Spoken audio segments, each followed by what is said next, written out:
Hi everyone, I'm Abhinav. I'm a rising senior at Mission San Jose High School. Hi, I'm Navya, and I'm a rising senior in Cupertino High. And we'll be talking about the investigation into the electronics of para and methyl-substituted phenolic esters for selective acylations of amines.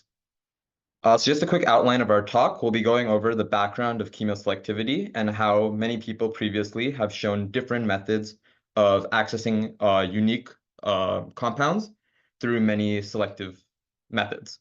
Then I'll be talking about the amide bond disconnection and how people have formed amide bonds on very simple substrates, but how when reaching more complex substrates, more unique methods are necessary.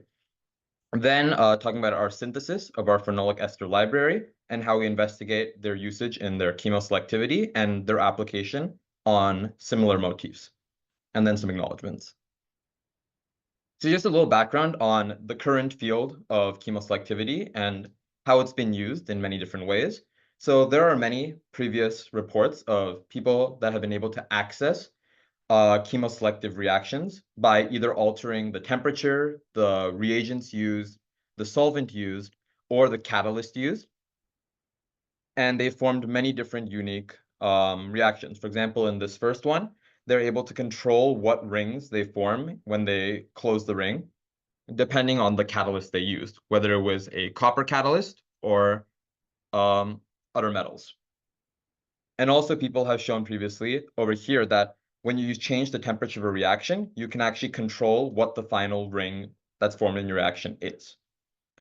However, some reactions people have not found ways to do chemoselectively. And when that occurs, they have to find different methods to still reach the same target, but are usually less optimal. For example, a previous group has reported the synthesis of MK4482, which is a SARS-CoV-2 inhibitor. And they report the synthesis for 5 steps in 17% overall yield, which ends up the final cost of making the molecule being $467 per kilogram. However, when they actually try to make this molecule, they aren't able to actually acylate this primary alcohol selectively. So the need for a protecting group is required for them to actually obtain a high yield on that acylation step. Therefore, they required the use of a protecting group for, in this example, an acetonide, which later has to be deprotected. Because of this, the reaction isn't very atom economical, and there's a lot of places where they can lose yield and have to use very expensive reagents. However, when a different group decided to optimize this procedure, they decided to take the challenge on in a similar fashion to how nature takes on challenges. Nature always attempts to make molecules in the most simplest and easiest way possible, and they hate having to waste materials or energy to reach their final goal. So they actually use an enzyme to catalyze this reaction, where they're able to make this molecule selectively without having to use protecting groups. And because of this, they're able to optimize the procedure to a 2-step synthesis in 75% yield. And as you can see, they're able to cut down the cost of making this molecule by almost 3 times. And so I'd like to have you all look at this pie chart on the right. As you can see here, this red section makes up about 5% of this pie chart, and it's called atom economy. So basically, people have shown and said that in the drug discovery pipeline, when trying to design and mass produce drugs, the atom economy of their synthesis makes up about 5% of what they quantify as the most optimal synthesis. And I'll get back into a few other parts later. So now I'm going to take a step back and talk onto the amide bond disconnection. So previously, people have shown that the amide bond in 1980s made up only about 10% of the reactions performed in the medicinal chemistry world. But as of recently, in the past decade, in around 2014, almost 40% of reactions done in medchem were through an amide bond disconnection. And there are many ways to access an amide bond, which the most frequent is often taking a carboxylic acid and an amine of choice and reacting them together to reach your final amide. And usually for very simplistic amine substrates, there's a lot of ways to do it. You can just pick your favorite coupling agent, throw it in with your amine and carboxylic acid, and then you get your product out on the other end. It's very simple, doesn't take a lot of time, and most of the reagents are pretty cheap. However, a problem occurs when you get to more complex multi-amine containing substrates. So for example, if you look at this reaction here, when a group attempts to try to acylate this symmetric piperazine, you can reach your final product. However, when you try to reach this product, you actually lose a lot of yield, as because there's two very similar amines, you're actually going to form a double acylated material. But to avoid this, people have used Bach-protected piperazines, where the reagent isn't actually symmetrical. So you're able to form selectively this mono-acylated material and then deprotect the Bach later on to reach your final product. However, if you look at the prices of these chemicals, the asymmetric piperazine is only $80 for a kilogram, while the Bach material is $260 per kilogram. And even more interesting is the material used to deprotect that Bach in the first place actually costs more money than the Bach reagent used in your synthesis. So they're making your synthetic route more steps, less atom economical, and significantly more expensive. And if you go back to that pie chart, almost 15% of the drug discovery pipeline's cost goes into how much the materials cost. So being able to access selective acylations or forming amide bonds of different substrates without having to use these expensive reagents or protecting groups could significantly lower the cost of having to make any other drug in industry.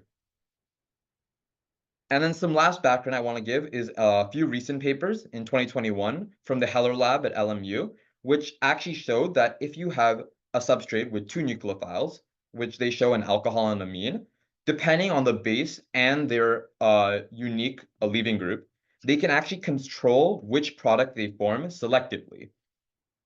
For example, if they want to form the alcohol selective acylated material, they can use DBU and get almost 98% of the product. However, if they want to form this amine acylated material, they can use pyridine HCl to get a majority of this material with very insignificant quantities of this double acylated material. And they're even able to do NMR studies to get a bit more of an investigation into this rapid product formation.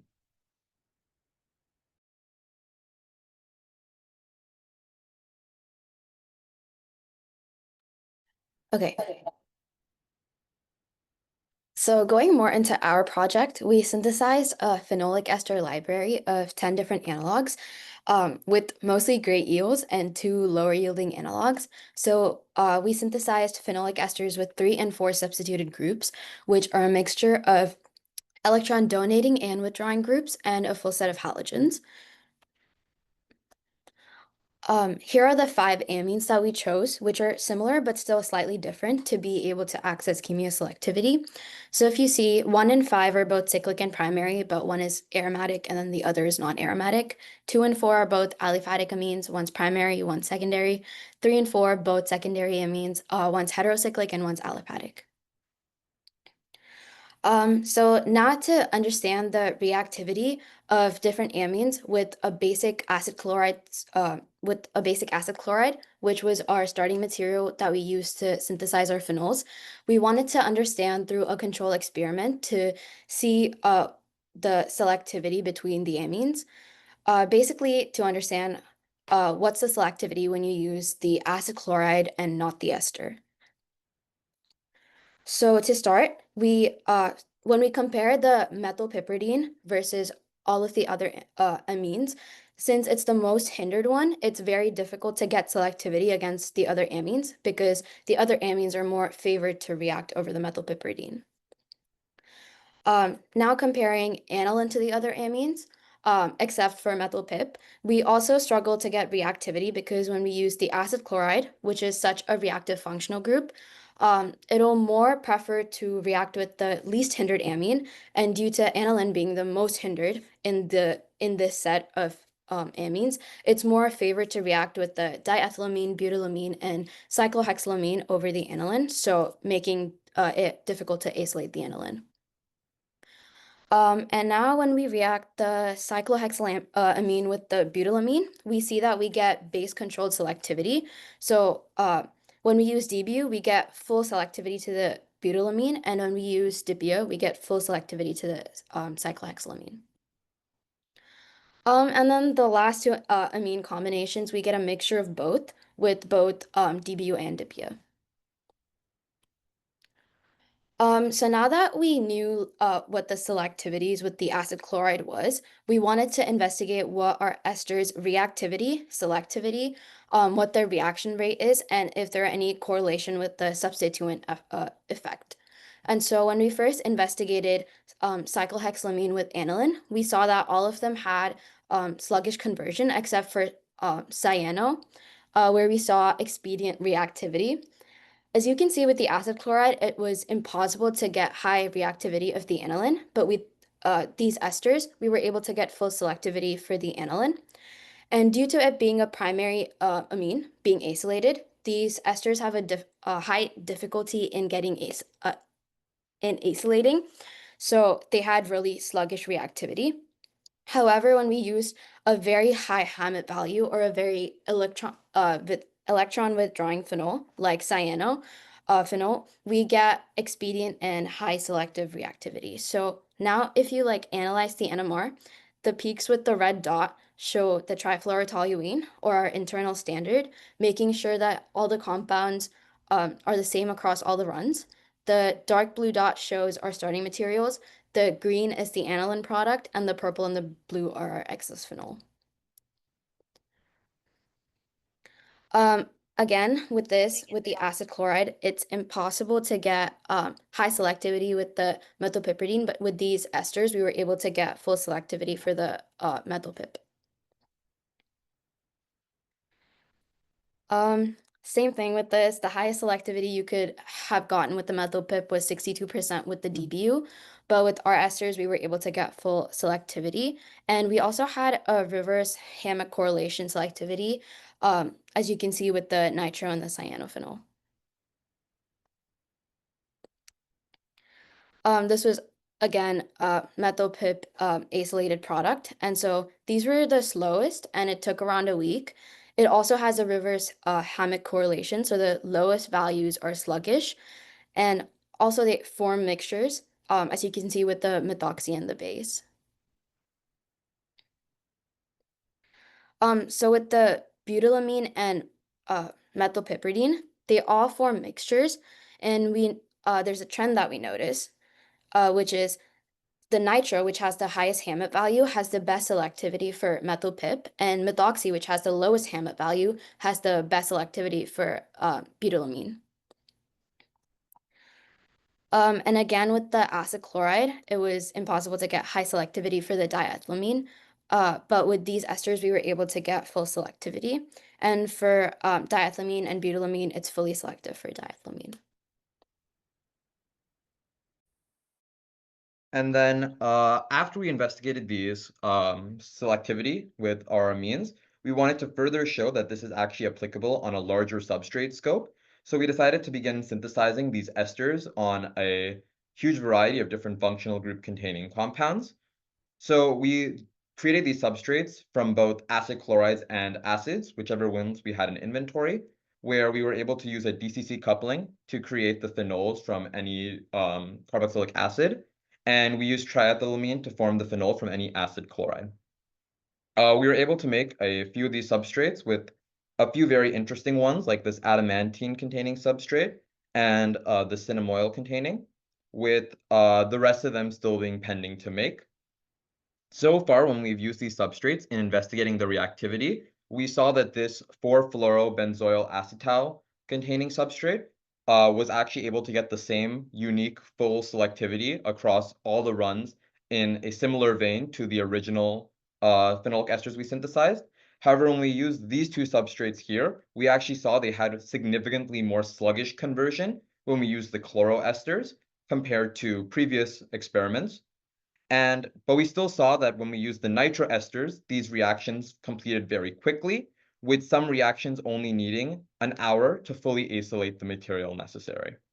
And some being so fast that by the time we actually took an NMR of our sample, the entire reaction was already completed.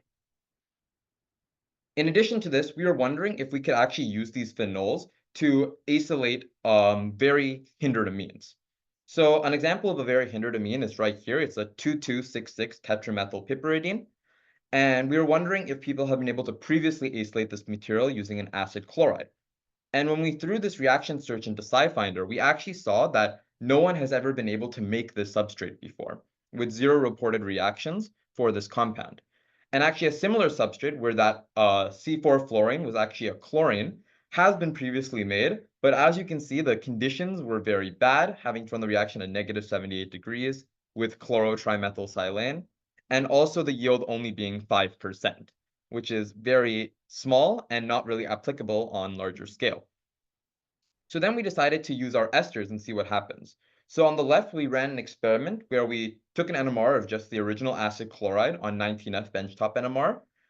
We then ran that reaction with dipia and our amine, and we let the NMR run for a day, and we saw no conversion to the desired product. However, when we put the phenolic ester with the amine, and in the amount of time where we add the ester to the amine and wait for the NMR to run, within those 30 seconds, we see instant conversion to this tetramethylpiperidine product.